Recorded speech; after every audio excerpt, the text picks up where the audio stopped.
It's now a pleasure to introduce Dr. Doug Van Houweling, who will be providing a closing summary with his reflections on the meeting that has taken place over the past 4 hours as this first of 4 sessions in MCBK 2022.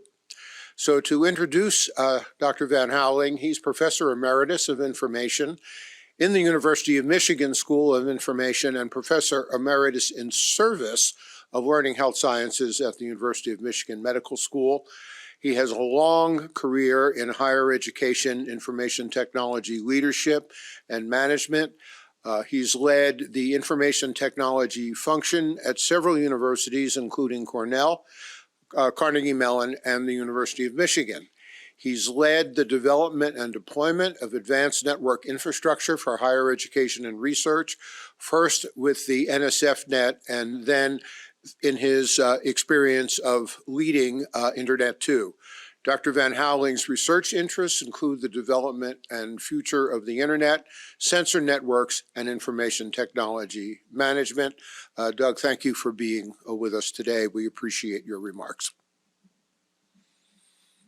Well, it is absolutely wonderful to be with you today. I am especially excited because I have had the privilege of watching the development of this community and this movement since the first gathering in Ann Arbor to discuss whether or not it made sense to have a regular meeting of this type. Today's opening session, I think, has provided us with very strong evidence that not only do we need this meeting and this community, but that we are making extraordinary progress. We started this morning with this comprehensive review, which actually reminded me of a number of important achievements from a review of computable biomedical knowledge and the progress of MCBK from Philip Scott and Chuck Friedman. Then we moved to this extremely valuable discussion of the issues that we need to address if we're going to produce CBK that we can trust and upon which we can build our decisions. I was especially impressed then with Lighten talks and the subsequent breakouts. I dropped in on a few. In particular, I was struck by the fact that in the decision support space, we have a private enterprise moving forward to provide care in Kenya, which enables care to be delivered in an environment where there's not a lot, if you go back to Jeremy Wyatt's presentation, a lot of expertise, and where CBK is such an important component of providing care. And then I dropped in on a session about what's going on in Scotland, a country that I have visited and enjoyed very much. But it was impressive to see that there is government support for a comprehensive effort at delivering CBK decision support across the nation there, and the progress that's being made to reduce the barriers to bring new knowledge objects into that system. And then, of course, we had this great presentation from Kristen about what we need to do in the way of structuring our activities and our organizational infrastructure that is required to take CBK into action. I think we often underestimate the fact that this is all built on people who are working together. In fact, that's what MCBK is about. It's about people working together, because that is the fundamental foundation for all of the progress we're going to make. And I thought that Kristen's presentation gave us a sense of what we need to do in order to make sure that we have that kind of a secure fabric, and gave us some important indicators for how we might think about the global MCBK movement in terms of what we need to do to move us forward in the future. Well, so the bottom line for me is that this global meeting is evidence of very striking continued scholarly and scientific efforts directed at building the scaffolding that support the development and use of CBK. And in parallel, exciting increased implementation of CBK use in the clinical domain. Having said that, I think there are some opportunities that we have. We need to move beyond the use of CBK in the clinical sector to thinking about its role in the larger learning health cycle. Can we think more broadly about how we can use knowledge objects in a way that provides us not only with advice on how to meet health challenges, but also to throw off information about how effective they are, about how they can be improved, so that we can move around the cycle of the learning health system and continually improve the knowledge objects that we're developing and using.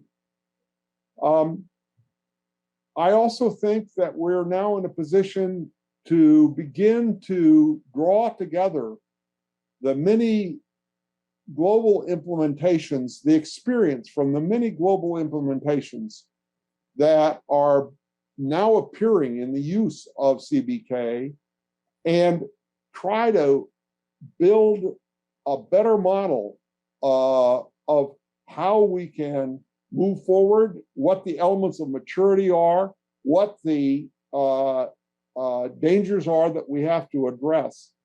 Because ultimately, and this is perhaps my last point, we are going to need to build a global fabric of trust for computable biomedical knowledge.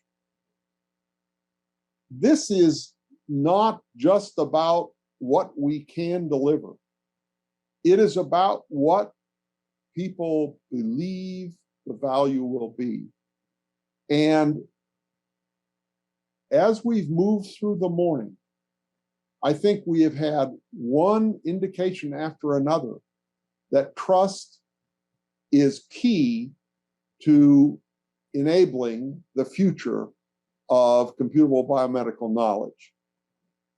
Whether that trust is accomplished primarily through human and organizational kinds of infrastructure and effort, and whether it's accomplished through more extensive work in our infrastructure for metadata, et cetera, it is the area, in my view, which will be key to our future and being able to take advantage of the striking progress of this movement.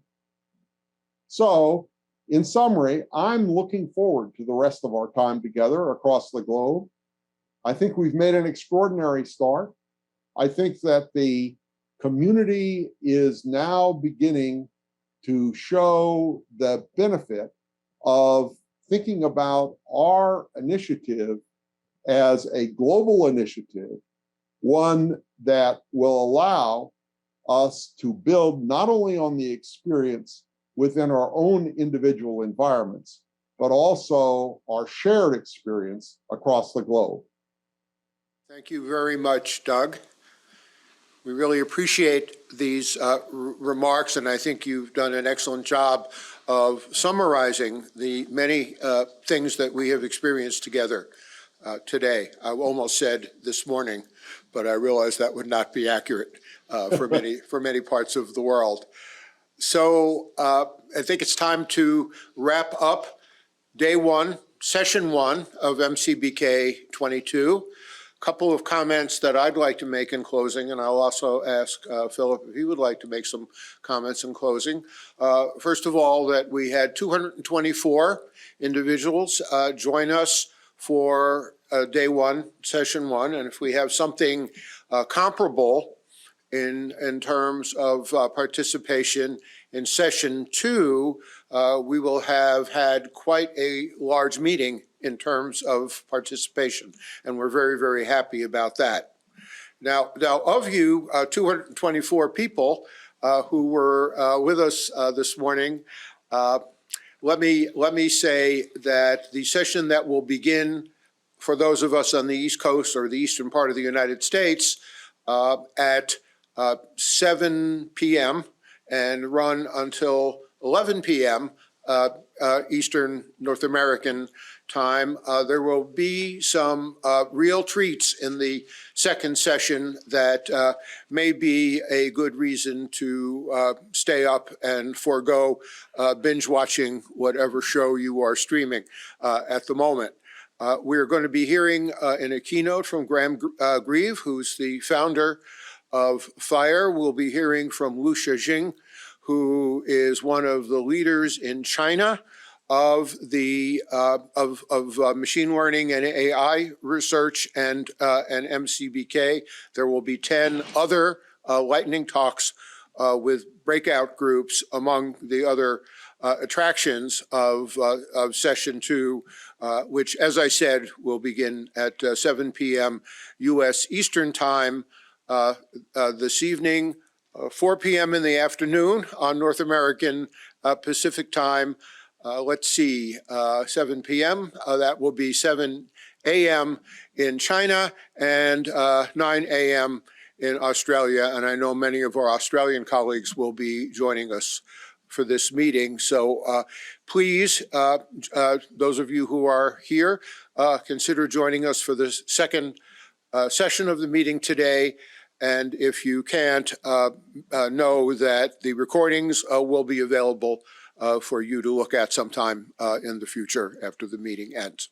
So, Philip, anything would you like to say? Sure. Yeah. Thanks, Chuck. Again, just to reflect on the richness of the program we've had so far.